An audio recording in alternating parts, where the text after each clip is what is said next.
ಪ್ರಿಯ ನಿರೀಕ್ಷಕರೇ, ನಮಸ್ಕಾರ. ಬೀರ್ಬಲ್ನ ವಿಶೇಷ ಕಾರ್ಯಕ್ರಮಕ್ಕೆ ಆತ್ಮೀಯವಾದ ಸ್ವಾಗತ. ವೀಕ್ಷಕರೇ, ಪ್ರಧಾನಿ ನರೇಂದ್ರ ಮೋದಿ ಅವರ ನಂತರ ಬಿಜೆಪಿಯಲ್ಲಿ ಯಾರು ಮುಂದಿನ ಪ್ರಧಾನಿ ಅಭ್ಯರ್ಥಿ? ಈ ಚರ್ಚೆ ಆಗಾಗ ಬಂದು ಹೋಗ್ತಾನೆ ಇರುತ್ತೆ. ಆದರೆ ಇವತ್ತು ಒಂದು ದೊಡ್ಡ ಸುಳಿವು ಸಿಕ್ಕಿದೆ. ಭಾರತಕ್ಕೆ ಕಾವಿ ತೊಟ್ಟಂತಹ ಸನ್ಯಾಸಿಯೇ ಮುಂದಿನ ಪ್ರಧಾನಿ ಆಗ್ತಾರೆ. ಅದಕ್ಕಾಗಿ ಸಿದ್ಧತೆಗಳು ಕೂಡ ಈಗ ಶುರುವಾದಂಗೆ ಕಾಣಿಸ್ತಾ ಇದೆ. ವೀಕ್ಷಕರೇ, 2017ರಲ್ಲಿ ಉತ್ತರ ಪ್ರದೇಶದ ಮುಖ್ಯಮಂತ್ರಿ ಯೋಗಿ ಆದಿತ್ಯನಾಥ್ ಅವರು ಮಯನ್ಮಾರಿಗೆ ಭೇಟಿ ನೀಡಿದರು. ಅದು ಹೆಚ್ಚಿನವರಿಗೆ ನೆನಪಿರಲಿಕ್ಕಿಲ್ಲ. ಆದರೆ ಈಗ ಮೊದಲ ಬಾರಿಗೆ ಉತ್ತರ ಪ್ರದೇಶವನ್ನು ಪ್ರಗತಿಯತ್ತ ಕೊಂಡೊಯ್ಯೋದಕ್ಕೆ ಮತ್ತು ಹೂಡಿಕೆಯನ್ನು ಆಕರ್ಷಿಸೋದಕ್ಕೆ, ಜೊತೆಗೆ ರಾಜ್ಯವನ್ನು $1 ಟ್ರಿಲಿಯನ್ ಆರ್ಥಿಕತೆಯನ್ನಾಗಿ ಮಾಡೋದಕ್ಕೆ ಮುಖ್ಯಮಂತ್ರಿಗಳು 4 ದಿನಗಳ ಕಾಲ ಸಿಂಗಾಪುರ ಮತ್ತು ಜಪಾನ್ ಪ್ರವಾಸವನ್ನು ಕೈಗೊಂಡಿದ್ದಾರೆ. ಯೋಗಿಜಿ ಸಿಂಗಾಪುರ ಮತ್ತು ಜಪಾನಿಗೆ ಹೋಗ್ತಾ ಇದ್ದಾರೆ. ಈ ಪ್ರವಾಸದಲ್ಲಿ AI, ಬುಲೆಟ್ ಟ್ರೈನ್ಗಳು, ಮ್ಯಾಗ್ನೆಟ್ ರೈಲ್ಗಳು ಮತ್ತು ಹೀಗೆ ಹಲವು ವಿಷಯಗಳ ಬಗ್ಗೆ ಚರ್ಚೆ ಕೂಡ ನಡೆಯುತ್ತೆ. ಇದು ಅಧಿಕೃತ ಮಾಹಿತಿ. ಆದರೆ ಅನಧಿಕೃತವಾಗಿ ಎರಡೂ ದೇಶಗಳು ನಡೀತಾ ಇರುವಂತಹ ಚರ್ಚೆ ಏನಂದ್ರೆ, ಭಾರತದ ಒಂದು ರಾಜ್ಯದ ಮುಖ್ಯಸ್ಥರು ಬರ್ತಿದ್ದಾರೆ ಮತ್ತು ಅವರು ಕೇಸರಿ ಬಟ್ಟೆಯನ್ನು ಹಾಕೊಂಡು ಬರ್ತಿದ್ದಾರೆ ಅನ್ನೋದು. ಯೋಗಿಜಿ ನಾಥ ಪಂಥದವರು ಅನ್ನೋದು ಇಡೀ ದೇಶಕ್ಕೆ ಗೊತ್ತಿದೆ. ಅವರು ಅಧಿಕಾರದಲ್ಲಿರಲಿ ಅಥವಾ ಇಲ್ಲದೆ ಇರಲಿ, ಯಾವಾಗಲೂ ಕೇಸರಿ ವಸ್ತ್ರವನ್ನೇ ಧರಿಸ್ತಾರೆ. ಎಲ್ಲಿಗೆ ಹೋದರೂ ಕೂಡ ಅದೇ ಉಡುಪಿನಲ್ಲಿರ್ತಾರೆ. ಆದರೆ ವಿದೇಶದವರಿಗೆ ಏನನ್ಸುತ್ತೆ ಅಂದರೆ, ಅವರು ಆ ದೇಶದಲ್ಲಿ ಕೇಸರಿ ಧರಿಸ್ಬೋದು, ಆದರೆ ನಮ್ಮ ದೇಶಕ್ಕೆ ಬಂದಾಗ ಸೂಟು ಬೂಟನ್ನೇ ಧರಿಸ್ಬೇಕು ಅನ್ನೋದು. ನಿಜ ಹೇಳಬೇಕಂದ್ರೆ, ಯೋಗಿಜಿಯ ವಿಶ್ವದಲ್ಲಿ ಮೊದಲ ವ್ಯಕ್ತಿ ಒಂದು ರಾಜ್ಯದ ಮುಖ್ಯಸ್ಥರಾಗಿ ಅಧಿಕೃತ ವಿದೇಶಿ ಪ್ರವಾಸದಲ್ಲಿ ತಮ್ಮ ಸಾಂಪ್ರದಾಯಿಕ ಕೇಸರಿ ಉಡುಪಿನಲ್ಲೇ ಹೋಗ್ತಾ ಇದ್ದಾರೆ. ಇವತ್ತು ಯೋಗಿಜಿ ಯಾವುದೇ ರೀತಿಯ ಸೂಟು ಬೂಟನ್ನು ಧರಿಸ್ತಾ ಇಲ್ಲ.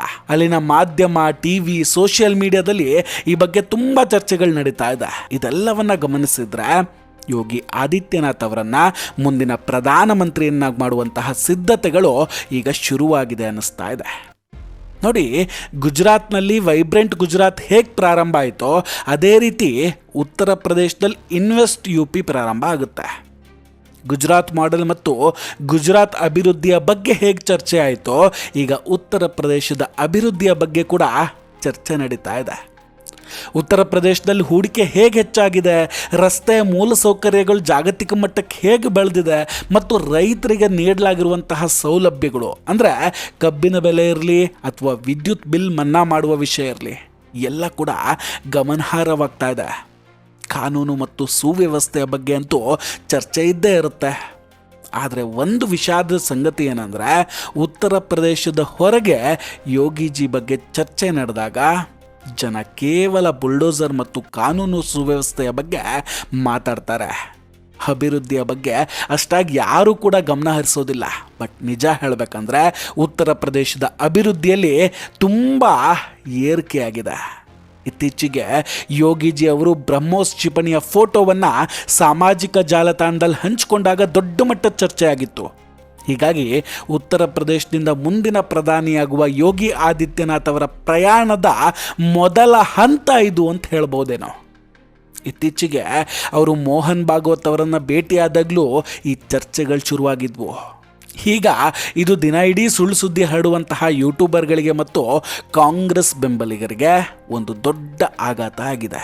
ಪ್ರಧಾನಿ ಮೋದಿ ಮತ್ತು ಯೋಗಿ ಆದಿತ್ಯನಾಥ್ ಅವರ ನಡುವೆ ಸರಿಯಾದ ಸಂಬಂಧ ಇಲ್ಲ ಅಂತಿದ್ದವರಿಗೆ ಇದೊಂಥರ ತಕ್ಕ ಉತ್ತರ ಆಗಿದೆ.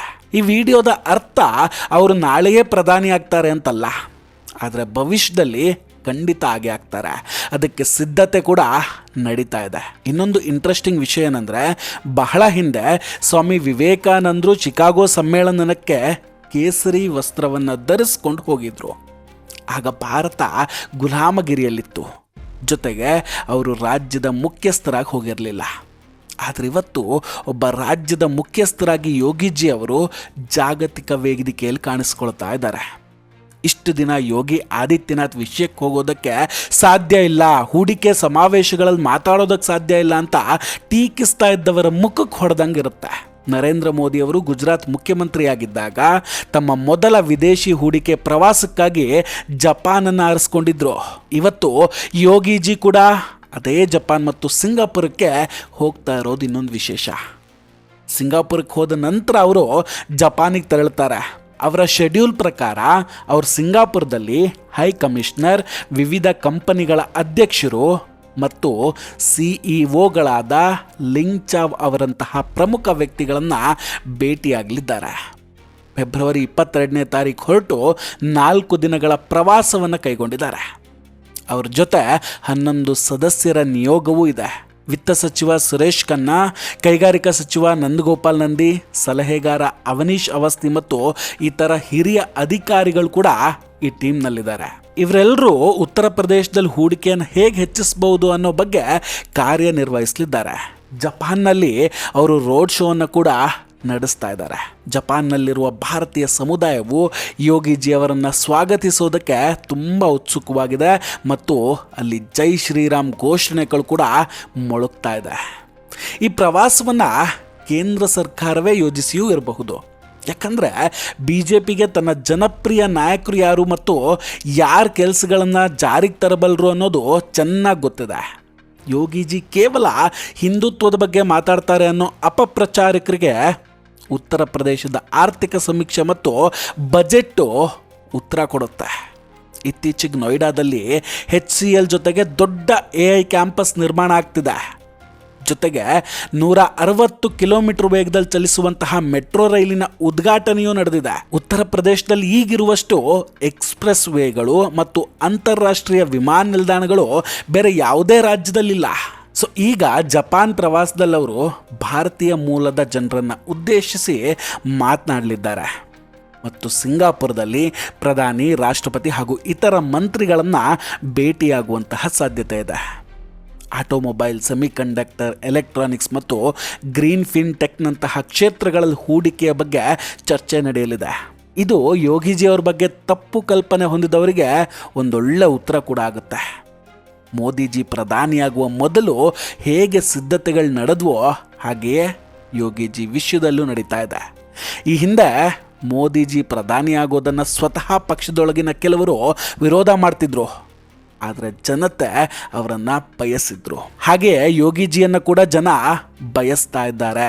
ಅವರು ಪ್ರಧಾನಿಯಾಗೋದನ್ನು ಯಾರು ತಡೆಯೋದಕ್ಕೆ ಸಾಧ್ಯ ಇಲ್ಲ. ಆದರೆ ಅದಕ್ಕೂ ಮೊದಲು ಜಾಗತಿಕ ಮಟ್ಟದಲ್ಲಿ ಅವರ ಪ್ರಭಾವ ಬೆಳಿಬೇಕು. ಅದಕ್ಕಾಗಿಯೇ ಈ ವಿದೇಶಿ ಪ್ರವಾಸಗಳು ನಡೀತಾ ಇದೆ. ಒಂದೊಳ್ಳೆ ವೇದಿಕೆ ಯೋಗಿಜಿಗಾಗಿ ರೆಡಿ ಆಗ್ತಾ ಇದೆ. ವೀಕ್ಷಕರ, ಇದೆಲ್ಲದರ ಬಗ್ಗೆ ನಿಮ್ಮ ಅಭಿಪ್ರಾಯ ಏನು? ದಯವಿಟ್ಟು ಕಮೆಂಟ್ ಮಾಡಿ ತಿಳಿಸಿ. ನಾವು ಕೊಟ್ಟಂತಹ ಮಾಹಿತಿಗಳು ನಿಮಗೆ ಇಷ್ಟ ಆಗಿದ್ದರೆ ವಿಡಿಯೋವನ್ನು ಲೈಕ್ ಮಾಡಿ ಹಾಗೂ ಶೇರ್ ಮಾಡಿ. ಇನ್ನೂ ಕೂಡ ನಮ್ಮ ಬೀರ್ಬಲ್ ಚಾನಲನ್ನು ಸಬ್ಸ್ಕ್ರೈಬ್ ಮಾಡಿಲ್ಲ ಅಂದರೆ ಈ ಕೂಡಲೇ ಸಬ್ಸ್ಕ್ರೈಬ್ ಮಾಡಿ ಹಾಗೂ ಬೆಲ್ ಐಕಾನನ್ನು ಕ್ಲಿಕ್ ಮಾಡಿ. ನಮಸ್ಕಾರ, ಟೇಕ್ ಕೇರ್ ಆ್ಯಂಡ್ ಬಾಯ್ ಬಾಯ್. ಮತ್ತೆ ಭೇಟಿಯಾಗೋಣ. ಜೈ ಹಿಂದ್.